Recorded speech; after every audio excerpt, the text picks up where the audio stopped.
మదనపల్లిలో అతిపెద్ద fashion world SR shopping mall March 8న హీరోయిన్ మీనాక్షి చౌదరిచే గ్రాండ్ ఓపెనింగ్ 3 లక్షల వెరైటీలు అతి తక్కువ ధరలు.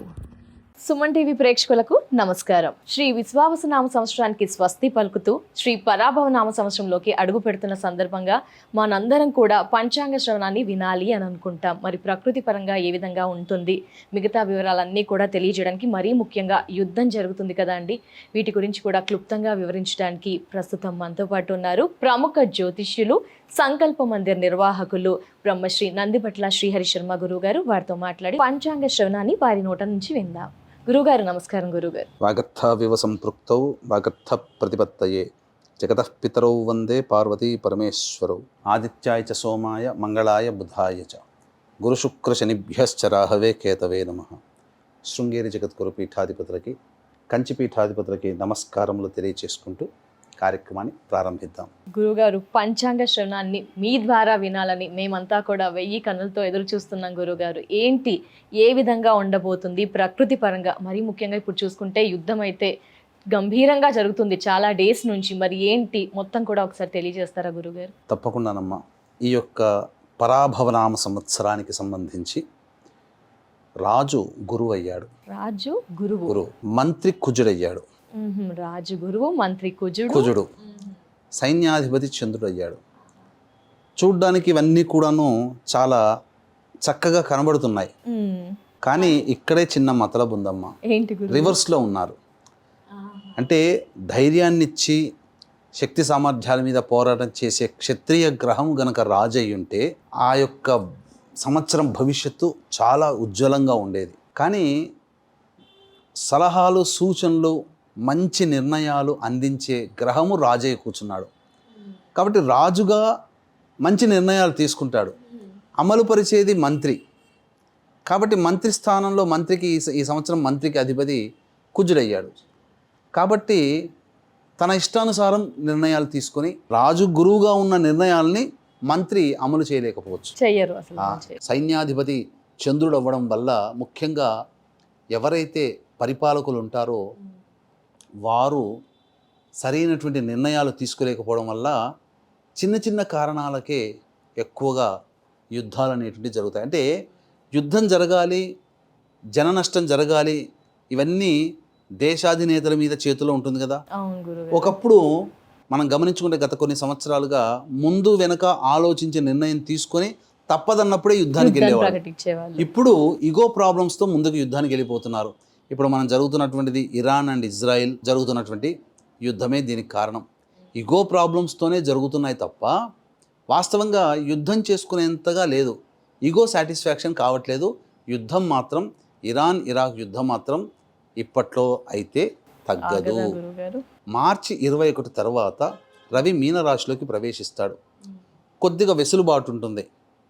కానీ మళ్ళీ ఏప్రిల్ 21వ తారీఖు రోజున కూడా కొంత అవకాశాలు వస్తాయి. యుద్ధ విరమణకి ఇరుపక్ష నేతలు వచ్చి సంప్రదింపులు జరగడానికి ఏప్రిల్ 21 తారీఖు అలాగే మార్చి 21 తారీఖు తర్వాత కొంతకాలము అవకాశాలు వస్తాయి. కానీ పాలకులు గనక సరైన నిర్ణయం తీసుకొని స్టాప్ చేసుకుంటే మార్చి 21 తారీఖు తర్వాత యుద్ధం తగ్గుముఖం పడుతుంది. లేదా ఏప్రిల్ 21 తర్వాతనైనా యుద్ధం తగ్గుముఖం పడుతుంది. పరిపాలకులలో సంబంధించి గనక నిర్ణయం తీసుకోకపోతే రావణ కాష్టంలాగా ఎప్పుడూ కార్చిచ్చుగా ఇక కంటిన్యూస్గా ఉంటుంది. ఒకప్పుడు రష్యా ఉక్రెయిన్ యుద్ధం జరిగింది 2023లో, కానీ ఇప్పటికీ జరుగుతూనే ఉంది. అలాగే ఇరాన్ అండ్ ఇజ్రాయిల్ ఇక యుద్ధం జరుగుతూనే ఉంటుంది. ఒక రకంగా చెప్పాలి అని అంటే మంత్రిగా ఉండాల్సినటువంటి గురువు రాజు అవ్వడం, రాజుగా ఉండాల్సినటువంటి కుజుడు మంత్రి అవ్వడం వల్ల పరిపాలకులు సరైన నిర్ణయం తీసుకోలేకపోవడం వల్ల ఖచ్చితంగా ఇది థర్డ్ వరల్డ్ వారికి ప్రారంభ చర్యగా మనం భావించవచ్చు.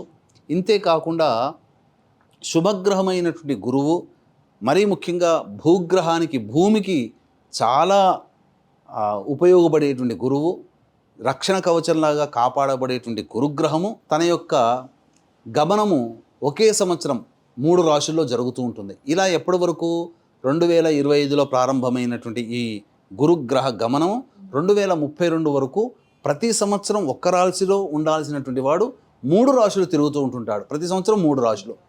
దీని ప్రభావం వలన మీరు గమనించుకుంటే కాలము చాలా వేగంగా పరిగెడుతుంది.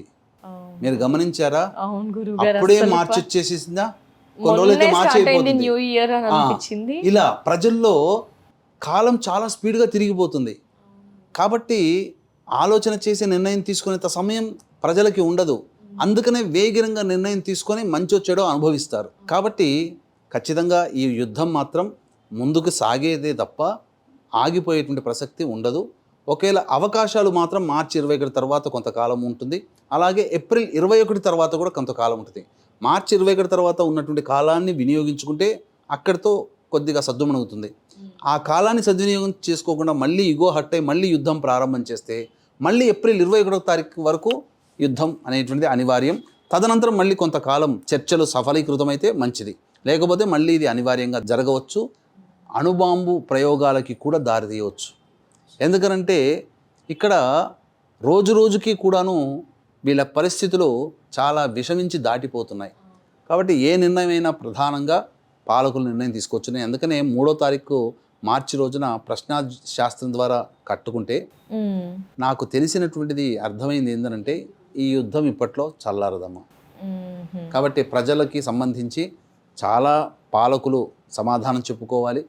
అన్నిటికంటే ముఖ్యంగా ఒకప్పుడు ఒక దేశంలో నుంచి ఇంకో దేశానికి యుద్ధం అయితే ఆ 2 దేశాలే ఇబ్బందులు గురయ్యేవి. కానీ వసుధైక కుటుంబంగా మారి ప్రపంచమే కుగ్రామంగా మారిపోయి ప్రతి దేశం యొక్క అవసరాలు ఇంకొక దేశం మీద ఆధారపడి ఉండడం, ఈ కారణం చేత ప్రపంచం మొత్తం కూడా సఫర్ అయ్యే అవకాశాలు ఎక్కువగా ఉన్నాయి. అణుయుద్ధానికి కూడా దారితీసే అవకాశాలు ముఖ్యంగా మార్చి 21 తర్వాత చర్చలు సఫలీకృతం కాకుండా ఉన్నందువలన ప్రత్యక్ష యుద్ధంలోకి వెళ్ళే అవకాశాలు ఉంటాయి.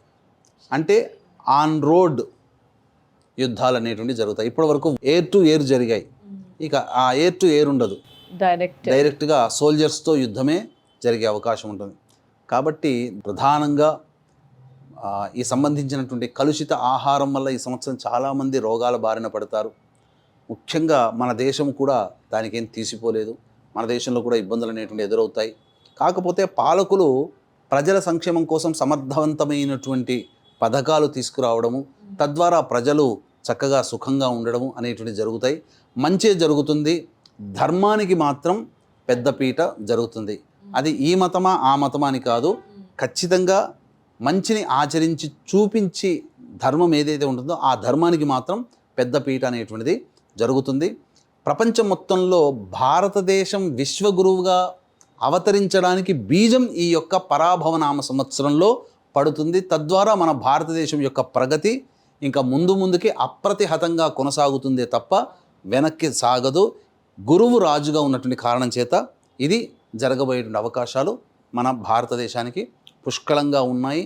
అలాగే ఎన్నికలు అనేటువంటివి జరిగినటువంటి చోట ఈ సంవత్సరం, ఆ సంవత్సరం వరకు కూడా పరిపాలించిన నాయకులు పరాభవం చెందుతారు. కొత్త నాయకులు మళ్ళీ పార్టీలు గెలుస్తాయి, కొత్త పార్టీ అనేటువంటిది మళ్ళీ పరిపాలనలోకి వస్తుంది. ఇలా ప్రతి చోట కూడా అదే రిపీట్ అయ్యే అవకాశాలు. ప్రకృతి పరంగా చూసినట్లయితే ఈ సంవత్సరం ఎండలు చాలా అధికంగా ఉంటాయి. కుజుడు మంత్రిగా ఉన్నటువంటి కారణం చేత భూమి అగ్నిగోళంగా మారిపోయే అవకాశం ఉంటుంది. ఇంకా ముఖ్యంగా మేఘాధిపతి అయినటువంటి వాడు బుధుడు అవ్వడం వల్ల, అలాగే నీరసాధిపతి గురుడు అవ్వడం వల్ల, ధాన్యాధిపతి కూడాను బుధుడు అవ్వడం వల్ల పంటల ధరలకి రెక్కలు ఎక్కువగా వస్తాయి. ప్రతి పంట కూడాను అధిక దిగుబడి, పత్తి పంట అధిక ధరకు వస్తుంది. అలాగే నవధాన్యాలు అపరాలు అని అంటారు, ఆ పంటలు, ఆ ధరలు కూడా పెరుగుతాయి.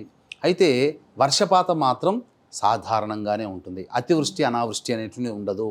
కాకపోతే బాగా వర్షాలు పడ్డ అడవి కాచిన వెన్నెలలాగా అడవులు, పర్వత ప్రాంతాలు, లోయలు, గుట్టల్లోనే అధిక వర్షపాతం, జనసమూహంలో వర్షపాతము ఉండదు, సాధారణంగానే ఉంటుంది. కాబట్టి చక్కగా ఈ సంవత్సరం దైవానుగ్రహాన్ని అందరూ గనక పొందే ప్రయత్నం చేస్తే, రాజు గురుగా ఉన్నటువంటి కారణం చేత ప్రధానంగా అతి శీఘ్రంగా మనం అదృష్టం కొద్దీ మనం ఎక్కువ పుణ్యాన్ని సంపాదించుకోవడానికి మార్గాలు ఎక్కువగా ఉంటాయి. కాబట్టి అందరూ కూడా ధర్మ నిరతితో జీవించినట్లయితే తప్పకుండా మనం ఈ సంవత్సరం కాదు 2032 వరకు ఎన్ని ఇబ్బందులు అనేటువంటివి ప్రపంచవ్యాప్తంగా ఎన్నో జరుగుతున్నాయి, మన కంటితో చూస్తుంటాం.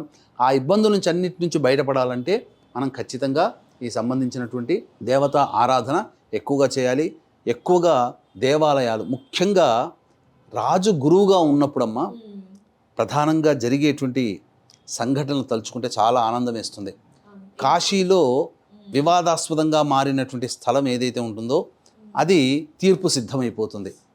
మళ్ళీ అనేక కట్టడాలు మందిరాలు నిర్మించి మన దేవాలయాల మీద మందిరాలు నిర్మించారు. ఆ ఆనవాళ్ళన్నీ కూడాను కొత్తగా బయటికి వచ్చి అవంతా కూడాను ఒకప్పుడు హిందూ సనాతన ధర్మం ఇక్కడ ఉన్నది, ఆ దేవాలయాల ఆనవాళ్ళు ఉన్నాయని చెప్పి మళ్ళీ తిరిగి మన దేవాలయాల్ని మళ్ళీ తిరిగి మనం పొందుతాము. ముష్కరుల దాడిలో, మొఘల్స్ దాడిలో ధ్వంసమైన దేవాలయాలు పునరుద్ధరించబడతాయి. ప్రపంచవ్యాప్తంగా మన దేవాలయం, మన హిందూ సనాతన ధర్మ సంస్కృతికి సంబంధించినటువంటి ఆనవాళ్ళు, బీజాలు బయటపడతాయి. తద్వారా ప్రపంచమంతా కూడా ఒకప్పుడు ఉన్నది ఈ సనాతన ధర్మమే అని చెప్పి ప్రపంచవ్యాప్తంగా అందరూ అంగీకరించి మన ధర్మాన్ని ఆచరించడానికి ముందుకు వస్తారు. ఇదే సమయంలో మన భారతదేశం ఉన్నతమైనటువంటి స్థానానికి చేరుకొని మంచి అన్ని ప్రపంచానికి కూడా ఒక దిక్సూచిలాగా, ఒకప్పుడు నలంద, తక్షశిల విశ్వవిద్యాలయాలు పరిఢవిల్లినటువంటి మన దేశం ఎంతటి గొప్ప స్థానానికి పొందిందో అంతటి గొప్ప స్థానానికి పొందడానికి గల బీజము, కారణం ఈ పరాభవనామ సంవత్సరంలో ఏర్పడి ఇంతింతై వటుడింతింతై తానింతింతై మరింతింతై అన్న చందంగా భవిష్యత్ అంతా కూడా భారతదేశానికే శుభసూచిక అని చెప్పవచ్చు. వింటుంటేనే అద్భుతంగా ఉంది గురుగారు. చూడాలి, ఇంకా చూసేస్తాం కూడా గురుగారు. ధన్యవాదాలు గురువుగారు. పంచాంగ శ్రవణాన్ని శ్రీ పరాభవనామ సంవత్సరం ఎలా ఉంటుంది తెలియజేసినందుకు ధన్యవాదాలు గురువుగారు. నమస్కారం. సర్వం శ్రీ ఉమామహేశ్వర పరబ్రహ్మార్పణమస్తు.